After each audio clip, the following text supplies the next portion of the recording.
de la reforma del sistema judicial, como le decía yo, es otra polémica propuesta del Ejecutivo que ya ha levantado todo tipo de reacciones en el mundo financiero, en el mundo empresarial de México y también de Canadá y de Estados Unidos. Me acompaña Francisco Burgó, él es abogado constitucionalista, él es profesor en la Universidad Nacional Autónoma de México. Gracias por este tiempo, Francisco. Evidentemente que la pregunta central es la decisión del INE que representa para lo que son las discusiones en marcha ya en torno a el sistema o a la reforma del sistema judicial. Gracias por la oportunidad de conversar contigo, Gabriela, y para el público de CNN. Lo que decidió el Instituto Nacional Electoral hoy es prácticamente darle el control al oficialismo, al bloque del partido Morena, del Partido Verde y del Partido del Trabajo, para que puedan reformar la Constitución y hacer lo que quieran. Si bien es cierto, la Cámara de Diputados, en donde van a tener una mayoría calificada, 2/3 partes, ahí se van a aprobar las reformas constitucionales que quieran, todavía faltaría saber qué es o cómo se va a manejar el bloque de la oposición dentro del Senado de la República, porque prácticamente el partido oficial, el oficialismo, estaría a tres senadores para poder alcanzar esta mayoría calificada, esto considerando que tiene el partido oficial el control de los congresos en todo el país.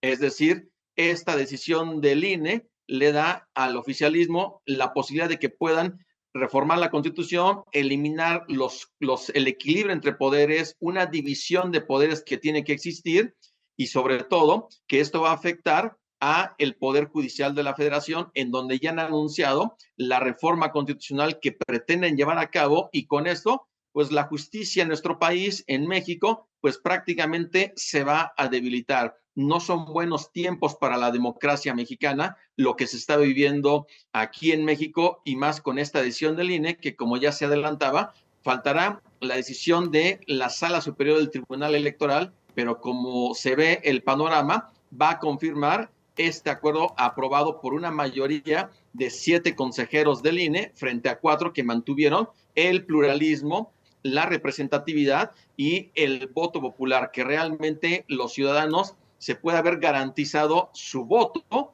que le dio a la oposición para que tengan una representación.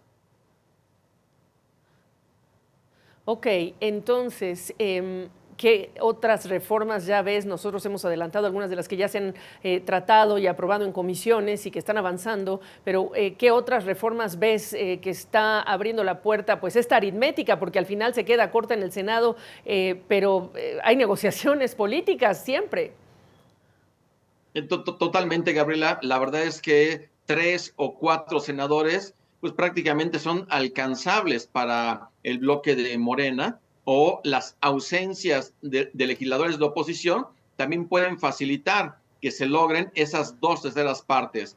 Y eso le va a dar la posibilidad para que Morena pueda estar aprobando ese gran paquete de reformas a la Constitución que presentó el presidente López Obrador el 5 de febrero pasado, 18 reformas constitucionales.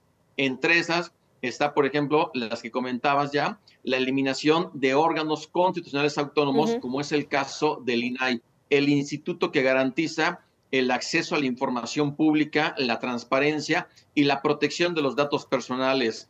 Estas facultades que actualmente tiene este instituto se van a transferir a una dependencia del Poder Ejecutivo. Los órganos constitucionales autónomos son importantes porque ejerciendo su autonomía van a poder llevar a cabo los objetivos para su creación y no se ve nada bueno la concentración del poder que se está dando en torno a la futura presidenta de nuestro país. El 1 de octubre, Claudia Sheinbaum asumirá como la próxima presidenta, en donde se está construyendo un hiperpresidencialismo a su alrededor. Y esto no es nada positivo. Además, por ejemplo, también viene una reforma constitucional para que la Guardia Nacional también pase a formar parte de la Secretaría de la Defensa Nacional, lo que hemos dicho que es la militarización de la seguridad pública en México. Sí.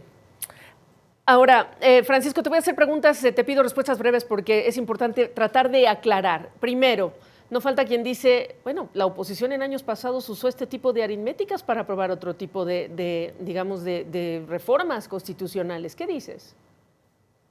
En ningún momento ni el PRI ni el PAN en el pasado tuvieron una mayoría calificada, ni por sí solos que lo impide la Constitución, ni en una coalición. Jamás se había presentado un escenario como el que estamos viviendo en 2024. Jamás. Y eso es algo que se tiene que decir y se tiene que decir para que todas las personas lo sepan. Ok, esa es una. La otra, sobre la reforma judicial, lo dijo la propia presidenta electa. Hombre, en Estados Unidos también hay elección popular de jueces. Claro, no hay el nivel de impunidad que hay en México, la circunstancia del Poder Judicial en México es muy diferente, pero ¿qué les dices tú? Son países diferentes, son sistemas judiciales diferentes. En Estados Unidos, ningún juez federal ni ningún juez en la Corte Suprema de Estados Unidos son electos por el voto popular. Y si bien es cierto, en la mayoría de los estados de la Unión Americana se eligen por el voto popular, no está demostrado que realmente funcionen de forma autónoma e independiente, porque muchas de las elecciones son partidizadas a nivel local. Y además, algo muy importante, los jurados ciudadanos son los que dictan las sentencias, no los jueces, como se pretende hacer aquí en el caso de México. De ahí que comparar una mención muy genérica por parte de la presidenta electa Claudia Sheinbaum de que allá se eligen y con eso fortalecer su idea de que con eso se va a acabar la impunidad en México por democratizar al Poder Judicial. Eso no hay ninguna evidencia de que eso realmente pueda ser así como lo planean. Ahora, el presidente y la presidenta electa insisten, y es el mensaje para los trabajadores que se encuentran en paro desde el miércoles ya en todos los tribunales, en la mayoría de tribunales. Incluso se habla de no pagarles por estar pues, en un abierto manifiesto derecho de protestar. Vamos, el punto aquí es, no nos vamos a afectar, no se van a afectar a los trabajadores. Eso dice el presidente y la presidenta electa. ¿Qué dices? Que también es totalmente falso. Basta darle una lectura integral a la propuesta que se va a discutir y lo más seguro aprobar en la Cámara de Diputados el próximo lunes 26 de agosto, porque ahí se queda totalmente claro que, número uno, se va a eliminar la carrera judicial. Actualmente, trabajadores del Poder Judicial de la Federación hacen una carrera para poder aspirar a ser jueces y magistrados. Al eliminarse la carrera judicial, dado que van a ser electos por el voto popular, simplemente ahí ya el derecho al escalafón simplemente se pierde. También el tema de sus derechos. Hay muchos fideicomisos que tiene el Poder Judicial para garantizarle derechos, por ejemplo, a el ahorro, al retiro o también para tener servicios de salud. Esos fideicomisos se van a eliminar y por lo tanto se les va a afectar. Así de que hay una afectación a los derechos de los trabajadores, por supuesto, pero lamentablemente no quieren reconocer esa afectación y por eso hay un paro de labores en el Poder Judicial de la Federación con ese propósito de presionar para que no se vaya a aprobar en los términos que actualmente se propone. Pues te pedimos que regreses pronto para seguir analizando esto que está en desarrollo en estos días, a estas horas. Gracias, Francisco.